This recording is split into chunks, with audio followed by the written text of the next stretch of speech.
Hello, my name is David Krebeveridge and welcome to my presentation about student motivation for the Semester 1 2013 unit, Sporting Pedagogy. To start off, I would like to define the word motivation.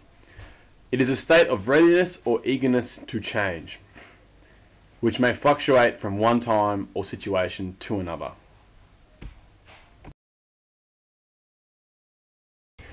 Motivation's importance is given context in Churchill's 2011 book, Teaching, Making a Difference. In this book, Churchill argues that motivation is a prerequisite for academic success and good behaviour within learning contexts.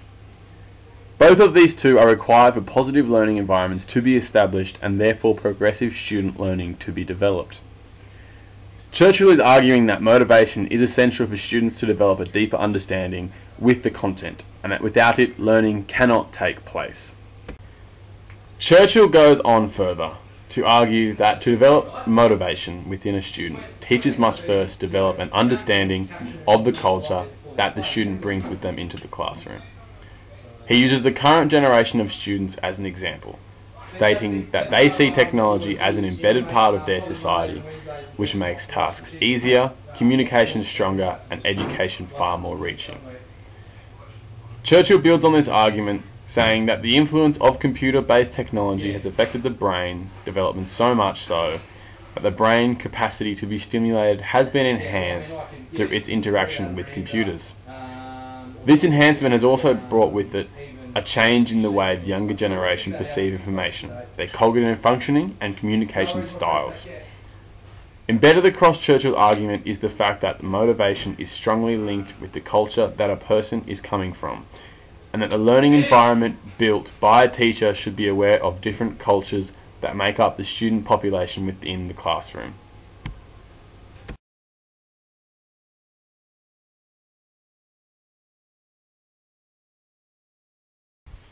A book by the author Rob Long called Motivation reasons that the beginning of any learning process calls for maximal effort, with little to no return of development in terms of learning. It is at this stage that motivation is most required so that effort can be maintained and the subject area can be mastered.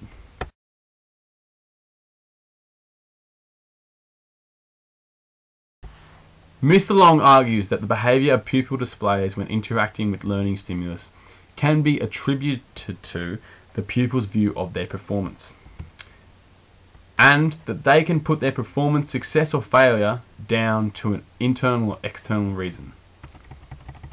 An internal reason for failure could include a lack of study or a lack of background knowledge, while external reasons could include that they think they were poorly taught, that the questions were extremely hard, and that no one else in the class could have possibly answered them correctly either.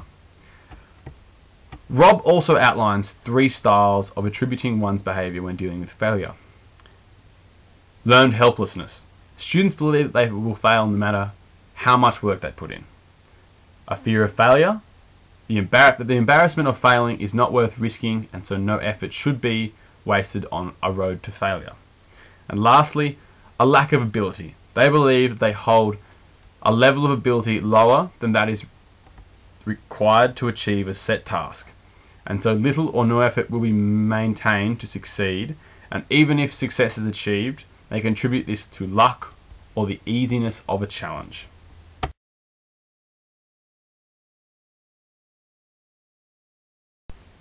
In the book Elementary Classroom Management by Gail Center, readers are given a list of ways in which they may help to motivate their students.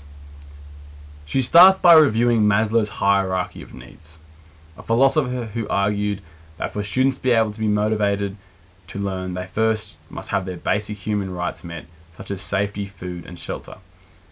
These are known as needs within the book compared to wants.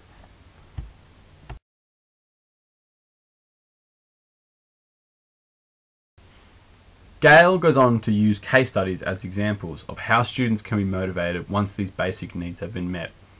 In these case studies, tips are included such as making the classroom attractive to the students, adapt the lesson to student interests, including novelty, fantasy, and a variety in the set tasks, projection of teachers' enthusiasm to promote enthusiasm within the children. Along with this list of motivational strategies, the teacher is advised to meet the academic needs of students. Gale gives tips such as being quickly and actively involved within the lessons, to create experiences that promote success, by allowing students to see learning modelled by adults as exciting and rewarding, fashioning experiences that the student can relate to their knowledge outside of the classroom and bring this talent into the classroom so they can aid not only their own but other students' learning, by having positive contact with peers and other teachers. All of this, she says, will aid in meeting the academic needs of students. She closes by saying that after students have had their basic humanistic and academic needs met, the teacher should strive to make the students feel invited into the classroom every day by allowing a learning environment that sanctions students gaining acceptance and significance within the classroom through their contribution to a challenging atmosphere in which they feel they have purpose and power. We will now move on to talk about a short-term way to motivate students through the use of extrinsic rewards.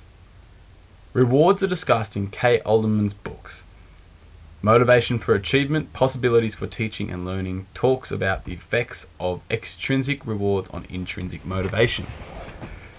Kay's findings state that when extrinsic rewards are given for already intrinsically motivating activities, they have an undermining effect on the person's intrinsic motivation.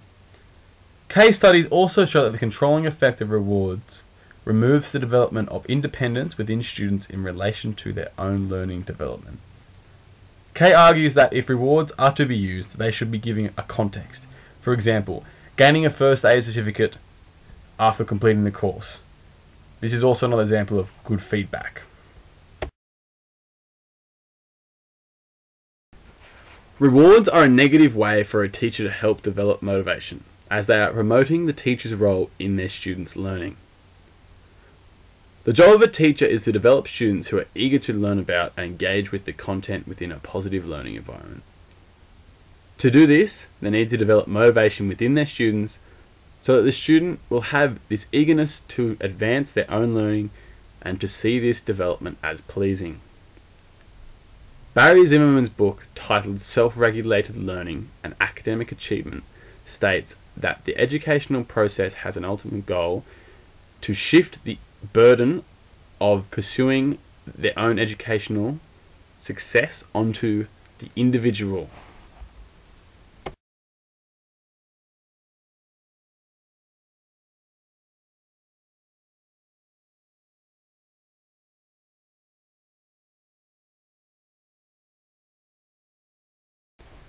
Overall, motivation is a series of processes that help build foundations the student can utilize to aid in their personal development.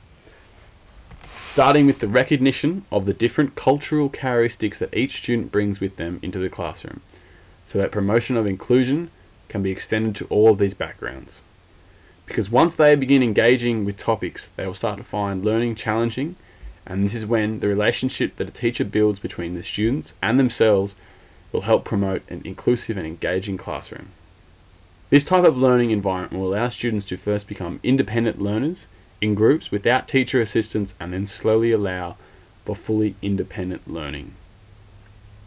Motivation will be needed for the first 3 stages of learning. When the student first enters the classroom, they must be motivated to come back in every day. After they feel the pain of failure, to overcome it so that they feel the breeze of success. And finally, they must become so motivated about their learning they require no stimulus from a teacher in order to become a self-regulated learner.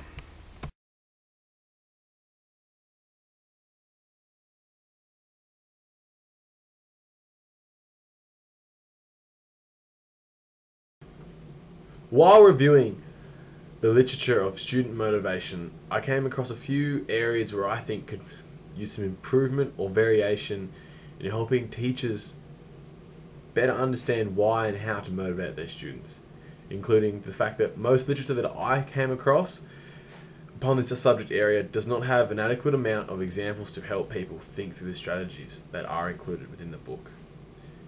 A need to show a link between motivation and creating a self-regulated learner needs to be clearer, as this will give the reader a possible long-term goal to measure their short-term successes against, and ultimately help motivate them themselves. Thank you very much for listening to my presentation on student motivation. You'll find after this my resources that I used. Thank you very much. Bye.